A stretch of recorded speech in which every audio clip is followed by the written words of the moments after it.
pada saat melontar jumrah. Jadi kita sampai di melontar jumrah.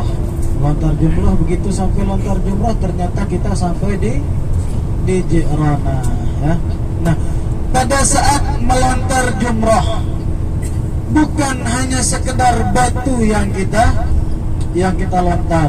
Oh, maaf, saya ulang sedikit tadi. Untuk ibu-ibu, nah kebetulan sekarang masih pada segar semua. Ibu-ibu, oh ibu-ibu.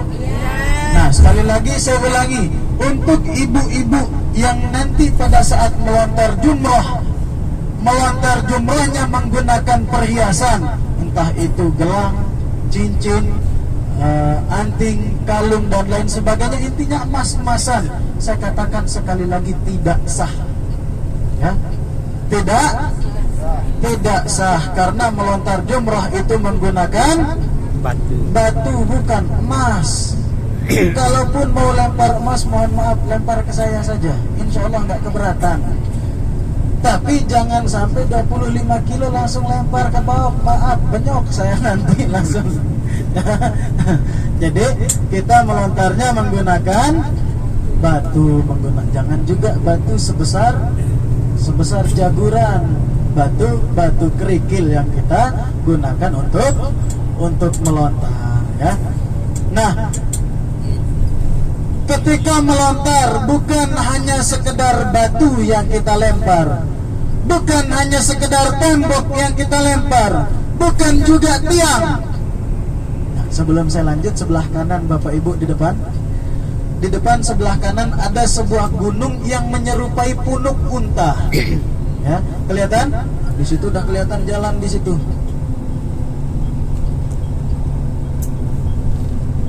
Nah, kelihatan Bapak Ibu? Kelihatan. Nah, gunung yang ini, yang seperti punuk unta ini, kelihatan ya? Di atas itu sudah sangat banyak kelihatan orang di puncaknya itu. Nah, gunung inilah yang kita kenal dengan Jabal Nur. Jangan bilang gunung Jabal Nur, katanya. Karena itu artinya double, gunung Nur.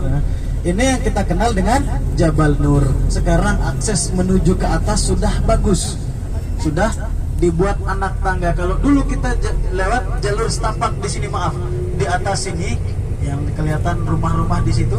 Nah, kita naik dulu lewat situ.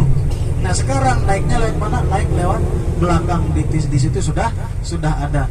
Nah, di mana Gua Hira-nya di sini? Setelah sampai di atas di puncak, kita turun lagi. Di situ kelihatan ada yang sedikit celah yang sedikit.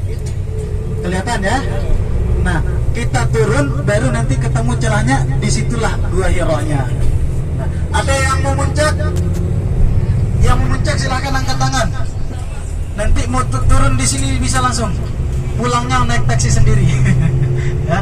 Nah, muncaknya kurang lebih 1,5 jam. Nah, kalaupun kita jalan terus 1 jam sampai di atas. Jalan terus muncak 1 jam kurang lebih kita sampai di atas. Tapi kalau istirahat terus 1,5 jam sampai insya Allah di atas. Turunnya juga cepat, 5 menit sampai di bawah. Langsung loncat, tapi jangan ditiru, kita bukan limbat ya.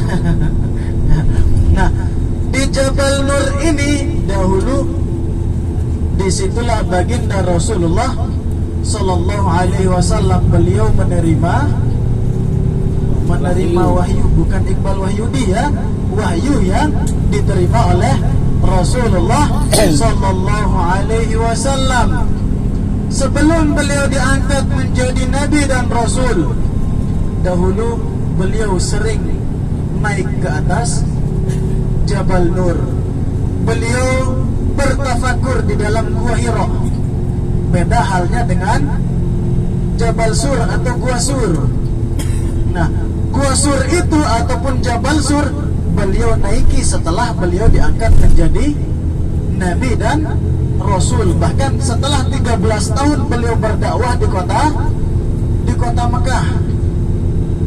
Nah, Jabal Nur ini sebelum beliau diangkat menjadi Nabi dan Rasul, sebelum beliau diangkat menjadi Nabi, sebelum beliau menerima wahyu, beliau dahulu sering naik ke atas.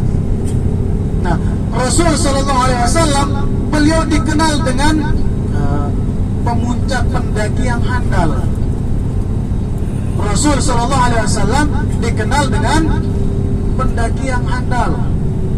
Nah, pada suatu malam baginda Rasul Sallallahu Alaihi Wasallam didatangi oleh sesosok makhluk yang sangat besar.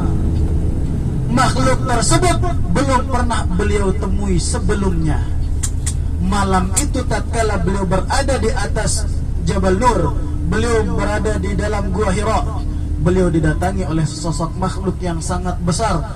Lalu kemudian datang kepada beliau, tiba-tiba mengatakan, Iqra. Iqra kalau dalam kaidah bahasa Arab dikenal dengan fi'il amr ataupun kata perintah. Nah, mendengar kata Iqra diucapkan oleh makhluk tersebut, baginda Rasul Sallallahu Alaihi Wasallam, orang yang sangat jujur, orang yang sangat polos, tidak pernah berbohong, beliau mengatakan, ma ana biqari, saya tidak bisa membaca, kata baginda Rasulullah Sallallahu Alaihi Wasallam. Beliau mengatakan, aku nggak bisa membaca, saya tidak bisa membaca. Nah, makhluk tersebut kemudian di dalam riwayat dikisahkan bahwasanya makhluk tersebut memeluk baginda Rasul Sallallahu Alaihi Wasallam sehingga beliau kesulitan bernapas. Setelah itu dilepaskan beliau, kembalilah kemudian makhluk tersebut mengatakan, Iqra, bacalah. Nah, beliau disuruh membaca dan beliau mengatakan, aku tidak bisa membaca. Nah, kejadian ini berulang-ulang sampai kemudian baginda Rasul Sallallahu Alaihi Wasallam mengikuti kata tersebut, kata Iqra, yang dilanjutkan kemudian dengan Bismi Rabbikal Ladzi Khalaq. Ayat ini dikenal dengan surah apa namanya? Surah Al-Alaq. Nah, setelah ayat 1 sampai 5 dibacakan, kemudian baginda Rasul Sallallahu Alaihi Wasallam beliau merasa ketakutan. Bayangkan Bapak Ibu, kita belum pernah ketemu orang. Ini bukan orang, sebuah makhluk yang sangat besar. Nah, kemudian ketika bertemu tiba-tiba nyuruh. Setelah itu Rasul Sallallahu Alaihi Wasallam beliau merasa takut karena belum pernah ketemu sebelumnya. Rasul Sallallahu Alaihi Wasallam langsung turun dari atas Jabal Nur, dari atas Gua Hira, langsung beliau turun. Nah, beliau hendak pulang ke rumah beliau. Di tengah perjalanan menuju ke rumah, di saat beliau baru turun dari atas Jabal Nur, beliau mendengar suara dari langit memanggil nama beliau, ya Muhammad, wahai Muhammad, kau adalah utusan Allah, kau adalah orang yang diangkat oleh Allah menjadi nabi dan rasul.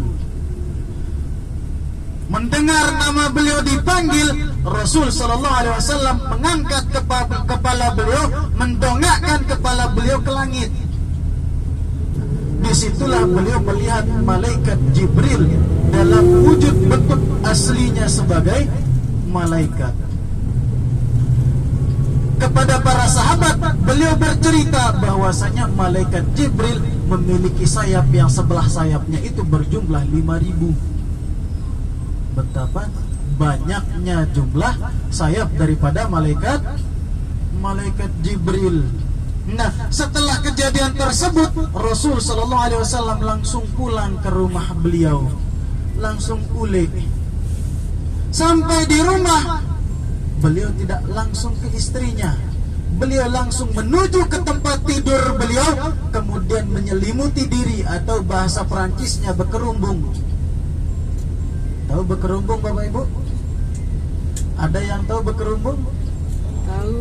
Bekerumbung itu menutupi diri dengan selimut, menyelimuti seluruh tubuhnya, ya, karena saking takutnya. Mohon maaf, ibarat kita, saya dulu sering begitu. Ketika dulu di kampung, dulu kan sering mati lampu,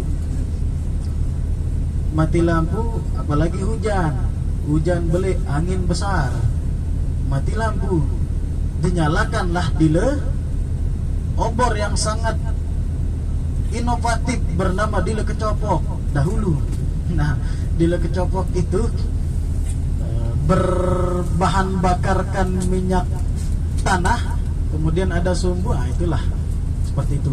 Nah, diceritakanlah kita yang serem-serem ketika ketakutan kita menyelimuti diri. Nah, kurang lebih begitulah.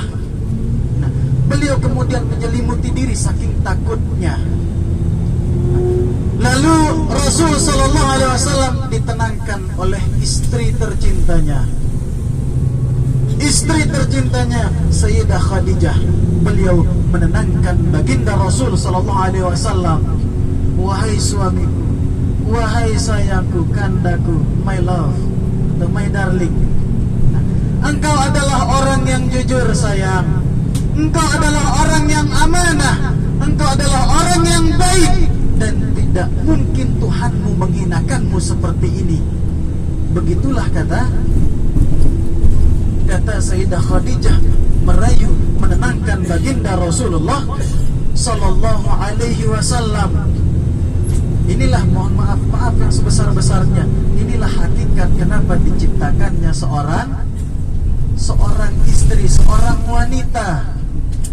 Tatkala Nabi Adam berada di dalam surga, beliau setiap harinya, kesehariannya, walaupun segala macam kebutuhannya terpenuhi, makanannya terpenuhi, pakaiannya, apalagi surga tempatnya Nabi Adam, Bapak Ibu. Nah, akan tetapi tatkala Nabi Adam setiap harinya segala macamnya terpenuhi, beliau kelihatan gelisah. Nah, sehingga Allah Subhanahu wa taala menciptakan sesosok makhluk yang sangat luar biasa, yang sangat istimewa, yang bernama wanita.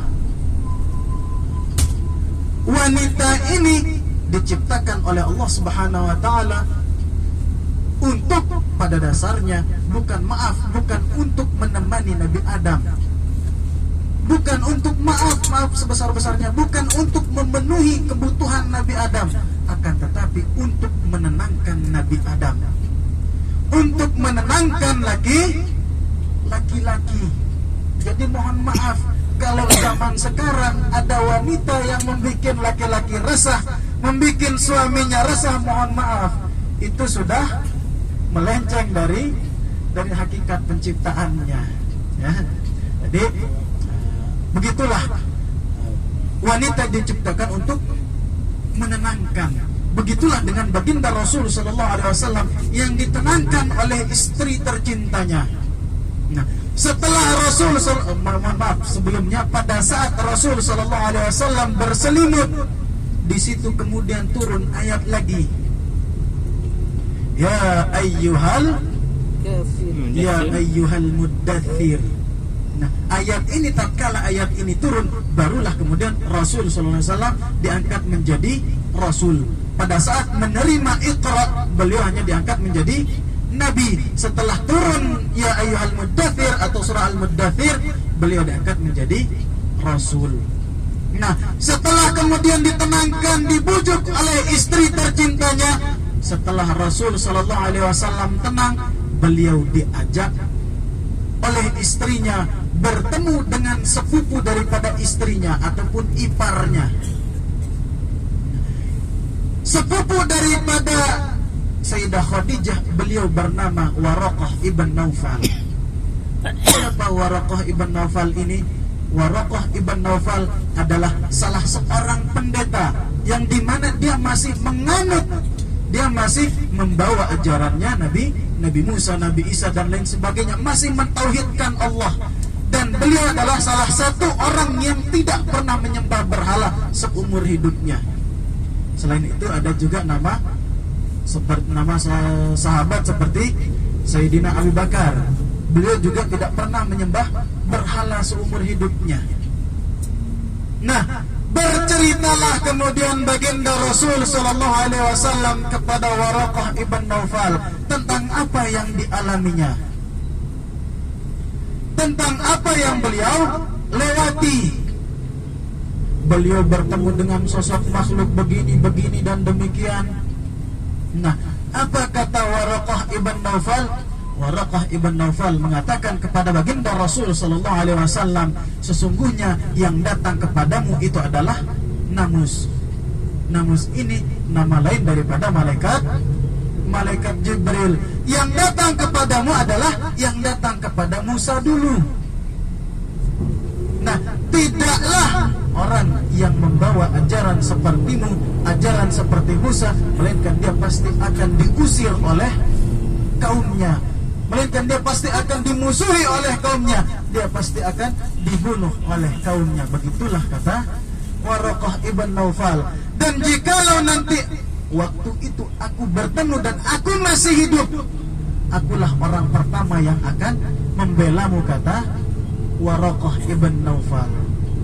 Nah, setelah mengetahui suaminya adalah seorang nabi, mengetahui suaminya adalah seorang rasul, Sayyidah Khadijah kemudian langsung memerintahkan anak-anaknya untuk beriman kepada Rasulullah sallallahu alaihi wasallam. Beliau pun ikut beriman kepada suaminya.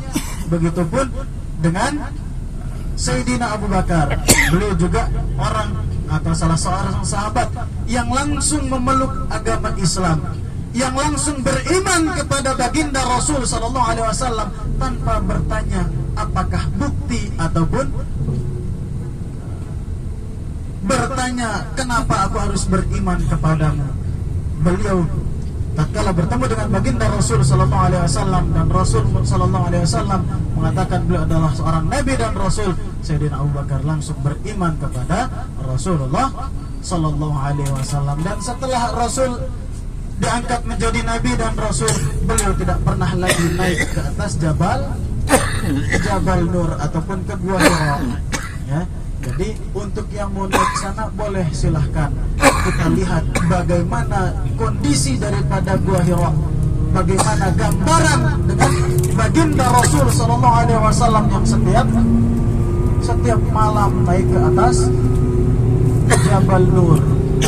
Kita rasakan bagaimana sensasi dan capeknya untuk muncak ke atas Jabal Nur. BTW Jabal Sur lebih tinggi daripada Jabal Nur ya Bapak Ibu. Nah, kita lanjut.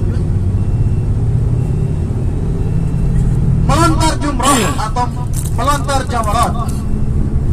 Pada saat melontar bukan hanya sekedar batu yang kita lempar, bukan hanya sekedar tiang yang kita lempar, akan tetapi pada hakikatnya yang kita lempar di situ, yang kita buang di situ adalah sifat-sifat yang kurang baik yang masih bersemayam dalam diri kita, penyakit-penyakit hati yang masih berada dalam diri kita. Kemudian semua perilaku rasa sombong, ego yang berlebih, rasa dengki, hasud dan lain sebagainya, itulah yang kita buang pada saat kita melontar jumroh. Ya, pada hakikatnya kita buang semua yang tidak baik, yang kurang baik yang masih berada di dalam diri kita. Itulah yang kita buang. Setelah melontar jumroh pada tanggal 10 Zulhijjah, biasanya jamaah haji reguler ataupun yang dari pemerintah ataupun sebagian besar jamaah haji akan kembali ke tenda terlebih dahulu ke Mina. Karena kenapa? Hari itu sangat melelahkan. Dan kalaupun ada jamaah yang masih kuat dan mau melanjutkan tawaf sa'i, silahkan boleh. Nah, pada saat haji kita melaksanakan 3 kali tawaf.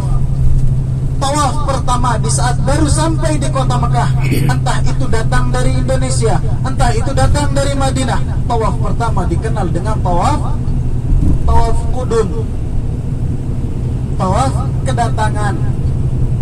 Nah, baru sampai entah itu dari bandara dari Indonesia ataupun baru sampai dari Madinah, pada saat malam pertama sampai kita langsung melaksanakan tawaf, namanya tawaf qudum. Nah, adapun yang melaksanakan haji dengan menggunakan haji tamattu ataupun dengan haji qiran, langsung juga melaksanakan umrah sekaligus. begitu selesai tawaf langsung melaksanakan sa'i. Nah, kemudian langsung tahallul, itu untuk umrahnya. Nah, untuk yang melaksanakan haji dengan haji ifrad cukup tawaf saja. Nah, tawaf kedua nanti setelah wukuf selesai, ataupun setelah selesai pelaksanaan ibadah haji, setelah selesai dari jamarat, dari Mina, entah itu tanggal 12 ataupun tanggal 13 Zulhijjah. Karena tanggal 10 itu dikenal dengan hari raya Idul Adha atau hari raya Kurban. Tanggal 11, 12 dan 13, 3 hari ini dikenal dengan hari raya dikenal dengan hari tasyrik, hari yang dimana kita diharamkan untuk berpuasa. Kita tidak boleh untuk berpuasa. Nah, setelah itu tawaf kedua dilakukan setelah melontar jumrah atau setelah selesai, dikenal dengan tawaf ifadah namanya. Nah, yang terakhir tawaf sebelum kita meninggalkan tanah suci, entah untuk kembali ke Indonesia, kembali ke tanah air, ataupun untuk bertolak ke Madinah. Terakhir dikenal dengan tawaf wada ataupun tawaf perpisahan. Nah, kita pun nanti insya Allah akan ada tawaf wada. Nah, tapi dalam pelaksanaan ibadah umrah, tawaf wada bukan termasuk daripada wajib umrah ataupun rukun umrahnya. Nah, tawaf wada kita laksanakan karena dianjurkan bagi siapapun yang hendak melaksanakan ibadah bagi siapapun yang hendak meninggalkan kota Mekah. Ya, jadi kalaupun misalnya nanti kami yang di sini, yang mukim di sini, kalaupun kalaupun mau pulang, kami pun akan melaksanakan tawaf wada bagi yang tinggal di Mekah. Nah, kalaupun tinggal di Jeddah tidak harus. Ya.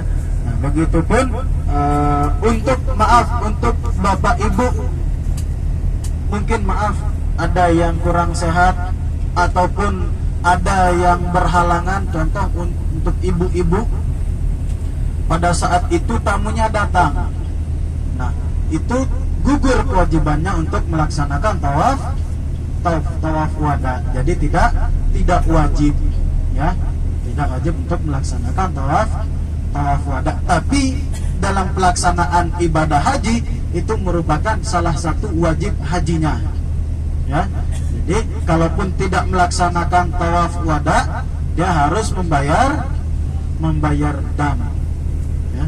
Nah, karena kita sudah berada dalam keadaan dan kondisi berihram, kita sudah berada dalam keadaan berihram, kami mohon kepada Bapak Ibu semua agar senantiasa menjaga larangan-larangan ihramnya.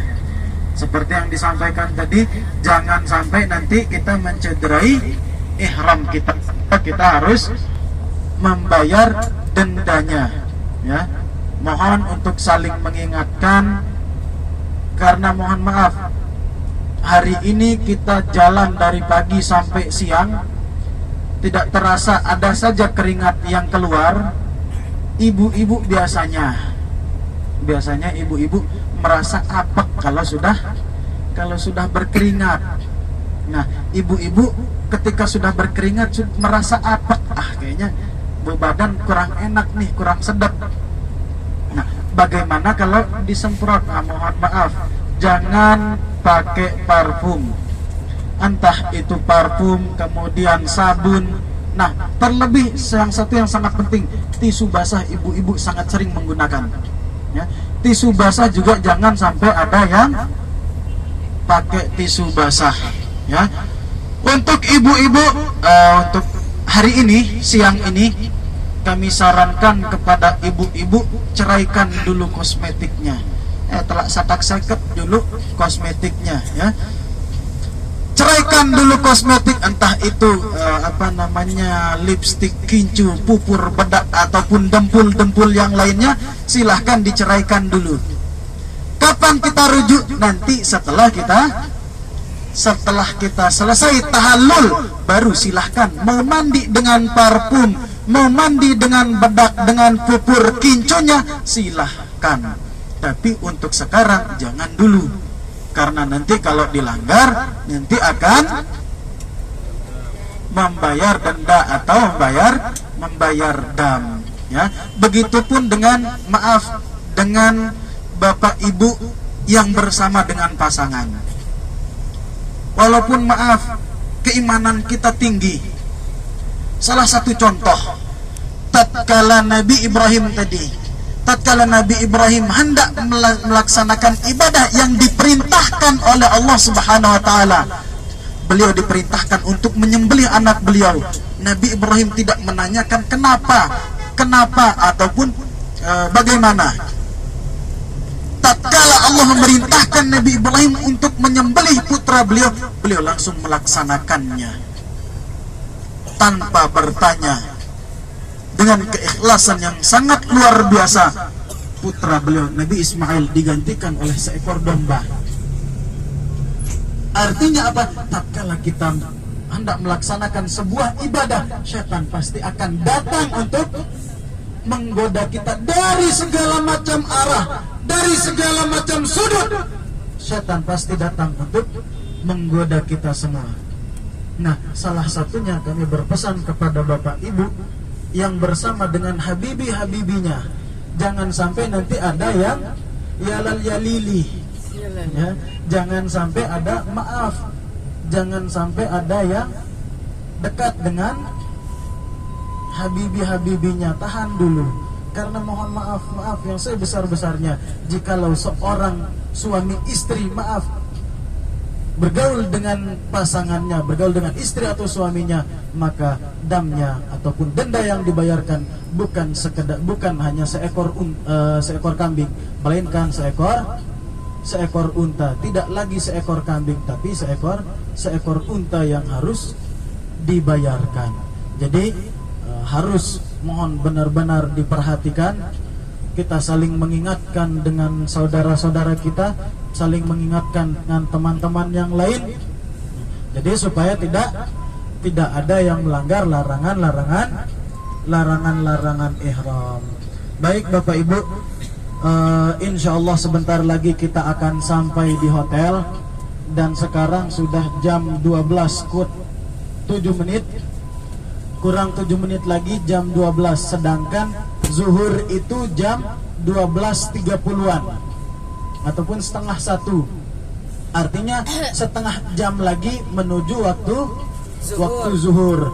Dan biasanya 1 jam sebelum waktu sholat, akses masuk ke pelataran Ka'bah atau menuju ke areal tawaf itu ditutup. Nah, jadi untuk umrohnya insya Allah akan kita laksanakan setelah sholat zuhur atau setelah makan siang. Kita lihat nanti apakah jam 12 ini restoran sudah buka. Kalau jam 12 restoran sudah buka, kami harap Bapak Ibu makan dulu. Nah, kalaupun belum buka, silahkan ke kamar dulu, sholat zuhur, baru setelah itu nanti langsung turun ke restoran makan siang. Setelah makan siang paling lambat jam 1. Jam 1 cukup ya untuk makan dan sholatnya. Kira-kira cukup Bapak Ibu? Setengah 1 makan siang, artinya jam 12.30 sudah buka. Nah, bertepatan dengan sholat zuhur. Kalaupun jam setengah 1 buka, silahkan naik dulu ke kamar, sholat. Tentu tunggu waktu zuhurnya dulu, jangan langsung sholat nanti, ya. Tunggu waktu zuhur dulu, baru nanti sholat. Setelah sholat baru langsung turun ke restoran. Maksimal nanti jam 1.30. Jam 1.30 tank. Kami harap Bapak Ibu semua sudah ada di lobi untuk melaksanakan umroh, ya. Supaya apa? Supaya lebih cepat kita selesai. Nah, kalaupun kita berangkat jam setengah 2, jam 1.30 kita sudah berangkat, jam 2:15 ataupun jam setengah 3 kita sudah selesai tawaf. Selesai tawaf jam 2:30 kita lanjut sa'i. Foto-foto dulu sebentar nanti ya. Kita foto-foto sebentar. Setelah itu sa'i dan insya Allah kita ketemu sama waktu asar di sa'i. Kemungkinan antara putaran keempat atau kelima keenam baru kita ketemu waktu sholat asar. Setelah asar kita sudah selesai beres untuk umrohnya. Ya, jadi kami harap nanti lebih cepat kita turun, lebih cepat kita kumpul, lebih cepat kita mulai, dan lebih cepat kita selesai. Kebetulan malam nanti kita ada kegiatan juga, jadi ada waktu untuk istirahat juga. Ya, untuk Bapak Ibu sebelum kita sampai di hotel, mohon maaf, kami ingin menyampaikan kepada Bapak Ibu, siapa yang mau tetap dapat pahala 100.000 kali lipat atau 1.000 kali lipat, angkat tangan. Semua mau? Nah, walaupun Bapak Ibu sudah berada di Indonesia, Bapak Ibu sudah berada di Lombok, di rumah masing-masing, pahala itu akan Bapak Ibu tetap dapatkan dengan cara, salah satu caranya adalah wakaf Al-Quran di Masjidil Haram ataupun Masjid Nabawi. Ya, untuk mahar wakafnya, mohon maaf bukan harga ya, tapi mahar. Mahar wakafnya itu sekitar 50 real. Kalau menggunakan real, kalaupun menggunakan rupiah sekitar 200.000 rupiah, ya, sekitar 200.000 rupiah. Kalaupun 225, nanti bingung kita mau kalkulasikan, jadi kami bulatkan jadi 200.000 saja. Nah, kalaupun kurang, insya Allah nanti kami yang tutupi supaya ada juga amal kami. Jangan mau sendirian beramal ya. Ya, jadi nanti yang yang berminat boleh langsung hubungi saya ataupun boleh dikumpulkan di teman-teman yang lain. Nanti kami akan ke kamar untuk mengumpulkan wakaf Bapak Ibu semua ya. Transfer boleh, insya Allah boleh ditransfer nanti ya. Karena mohon maaf, walaupun kami hanya membantu Bapak Ibu untuk memasukkan wakafnya ke dalam masjid, insya Allah kami juga kecipratan pahalanya ya. Nah, semoga dengan wakaf itu Allah Subhanahu wa ta'ala memasukkan kita ke dalam surganya, dan kita masih tetap mendapatkan pahala yang 100.000 kali lipat ataupun 1.000 kali lipat tersebut ya. Alhamdulillah Bapak Ibu, kalaupun kita sholat zuhur di Masjidil Haram terlebih dahulu, kami khawatir nanti kita tidak kebagian makan siang. Bagaimana Bapak Ibu? Di ini aja. Siapa yang punya tanah situ? Ada. Setelah kita makan. Tadi ada jatuh di situ. Jadi baik, sekali lagi kami ralat. Jadi nanti kita sholatnya berjamaah di Masjidil Haram ya. Jadi sekarang kita ke hotel, istirahat dulu, persiapkan diri, wudhu. Setelah itu nanti setelah restoran buka kita makan. Setelah makan kita ke Masjidil Haram. Sebelum kita mulai tawaf, nanti kita sholat zuhur dulu bersama-sama. Begitu Bang ya? Nah, jadi insya Allah kurang lebih itu gambaran untuk persiapan. Jadi bagi Bapak Ibu sebelum turun meninggalkan bis, kami mohon dan kami ingatkan kepada Bapak Ibu semua, pastikan barang-barangnya jangan sampai ada yang tertinggal di bis. Ustaz, Ustaz, maaf, enggak terlalu mepet sholat di ini, sholat lohor di Masjidil Haram? Enggak, insya Allah. Jadi nanti begitu selesai kita makan, begitu buka restoran kita makan, kumpul, langsung kita sholat di Masjidil Haram berjamaah nanti bersama dengan kita bersama-sama, okay? Jadi insya Allah masih kekejar. Jadi karena kita sudah sampai di hotel, sekali lagi kami ingatkan kepada Bapak Ibu sebelum turun, mohon perhatikan barang bawaannya, jangan sampai ada yang tertinggal di bis, karena bis ini kita pakai siang ini saja ya. Terima kasih atas perhatiannya kepada Bapak Ibu semua. Mohon maaf yang sebesar-besarnya atas kekurangan dalam penyampaian. Wabillahi taufiq wal hidayah. Akhirul kalam. Wassalamualaikum